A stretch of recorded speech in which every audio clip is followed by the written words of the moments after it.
Hello everyone, it is I, AJ of the Mighty Glue Stick. Nice new logo for the start of the show, don't you think? Okay, so today I'm going to cover a monster. Once again, it's not an undead. Boy, I'm slack. And it's not a creature which is in the 5th edition monster manual. Woo! Because I was looking through the 5th edition monster manual and there was a creature that I wanted to use and it wasn't there. And it was one that was, I think, in the last 4th edition of the game. It was most certainly in the first monster manual that was published, and that is the Choker. So the Choker is a little humanoid. It's a monstrous humanoid that has a Fey origin, and they are stealthy. You can find them in dense forests, treetops, or in underground caverns and things. And I like to think there's multiple different types of chokers. So you'd have sand chokers and aquatic chokers and that sort of things. They're a creature which would diversify into different ecological niches. Now they're kind of mindless. They've got an intelligence of 7, which is a -2 on their intelligence checks, wisdom of 10, and a charisma of 6. So they're not intellectuals by any stage, but they're smarter than your average animal. They can be quite cunning. They've got a strength of 16 and a dexterity of 15, so they've got a +3 on their strength checks and +2 on dex, and a constitution of 10. So they're small and not very well built. They're not really built to sustain like go one-on-one combat. They are ambush predators, and how they operate obviously is by choking or by ambushing their prey. So they're a small-sized humanoid, and they have advantage on all stealth checks. And depending on what sort of terrain they're in, you could give them even a bonus on their stealth checks as well. Say a +2 with their dexterity, or maybe +3. Plus they have advantage, which makes them very stealthy indeed. They don't have any other particular skills. So the main attack that they use is to use they've got rubbery multiple joints all through their arms and their legs. They're not built like our arms and legs. They look very much like tentacles, how they move, and they move around in a very fluid fashion with their arms and legs just sort of tippy-toeing, and they move around on all fours, or amble around, and what's the word that I'm looking for when they move through treetops? Brachiate. That's the one. So how they attack is they are very stealthy. They hide and then they attack from hiding, getting a stealth, a sneak attack on your target. So generally speaking, unless you've seen them, they're going to get a surprise round on you, and that is when they attack with their choking maneuver. So any target that has a neck or any sort of breathing apparatus, the choker will target them and latch on with its paws, big wide multi-fingered pads with suckers and hooks on them. So they're very much designed for latching onto the prey and constricting and crushing as best they can. So they're called chokers because they imply suffocation, but what they're really trying to do is stop your breathing and your circulation as well. So they're much more vicious than mere suffocation. So this is not like being held underwater. This is actually crushing your neck and cutting off your blood supply to your brain. So it's a bit more vicious than mere suffocation balls would imply. So this is going to require a special little mechanic. So when it first attacks you,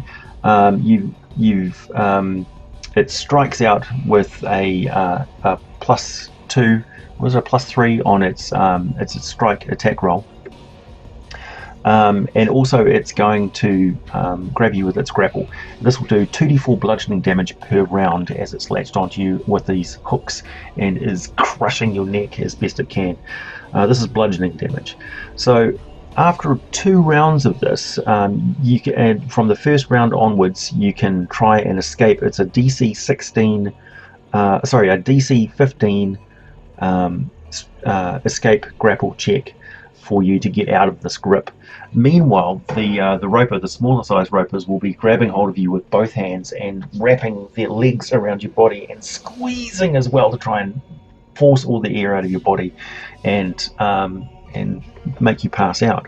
So after 2 rounds of trying to escape the grapple check and failing, taking 2d4 damage plus 2d4 damage. Then you start to take choking damage. So what this is a DC 10 saving throw. The next round is going to be a DC 15. The next round is going to be a DC 20 as it gets harder and harder to stop this thing from cutting off the blood supply to your brain. Once it does, you've got 1 round per con modifier. So you need a con modifier of at least 1 or +1 or +2 or whatever. Otherwise, you are going to be knocked out and dropped to 0 hit points. So it will choke you to death, basically. At this point, once you're knocked out, it will release you. So you drop to 0 hit points, you're completely incapacitated and vulnerable to a deadly strike from this thing, but chokers generally don't kill you. What they will then do is they will rifle through all of the things that you own and take any edibles or something like that, or maybe take a bite out of you or something like that, but they're not going to kill you. This makes chokers very interesting creatures. Chokers could possibly, if food is very scarce, kill and eat a humanoid, particularly one that's by itself. But what it's trying to do is basically knock you out and drop you to 0 hit points, and then move on to the next target to incapacitate everyone. Because generally speaking, travelers move in groups, and it's not going to leave itself vulnerable to damage. It's only got an armor class of 12, and it's only got 22 hit points, so it can't take sustained damage for very long. It operates on stealth and this ability to knock people out. However, when it has somebody grappled, it can use a special little maneuver called an interposing target. So what it does is, while it has a creature grappled, and somebody strikes at it with an attack which is not a ranged attack and not a sneak attack, this includes spell attacks that it can't anticipate it's coming. But if you come out with a melee attack, it's going to interpose the target that it's grappling between its body and the attack incoming. And if you strike at this thing to hit, there's a very good chance it's going to interpose and you're going to hit the person that is being grappled, which is unpleasant, and they won't thank you for it later. So this is a special little maneuver that they have, which they've developed over years and years of evolution. So that's about it for the choker. They're a very cool little creature. I would like to say that in the 4th edition they had the Fey chokers as well, which implied that they were larger and more powerful, primeval sort of chokers. I would say that in 5th edition you have chokers that grow to medium-sized creatures. Oh, I should mention that creatures that are larger than the choker, so large or larger creatures, not medium creatures but big, like minotaurs and ogres and things, have got advantage on their rolls to break free of the grapple just through sheer mechanics of their size. Larger chokers that are medium size or larger can not only nullify that advantage that large creatures have to escape from that check, but it can also use 1 hand per person and actually grab and choke 2 people at the same time. So yeah, and interpose those people in between them and attacks as well. So yeah, and you could have it even weirder. So you could have multiple limbed chokers of huge size that are deep down in the Underdark, real like dire chokers, if you will. And just go nuts with it and come up with other sort of abilities that they've picked up as well. So they may have the ability to use their environment against targets, have some druid-like spell abilities that they've gained through such integration with their environment that they become one with the terrain, so they can use poisonous spores if they're in a mushroom grove, or become temporarily invisible if they're in a fey little a borderline between the Feywild and the natural world. Things like that. Just, you know, go nuts with it. Chokers, very cool little critters, and yeah, I hope to see them finding a place in later editions of the monster manuals.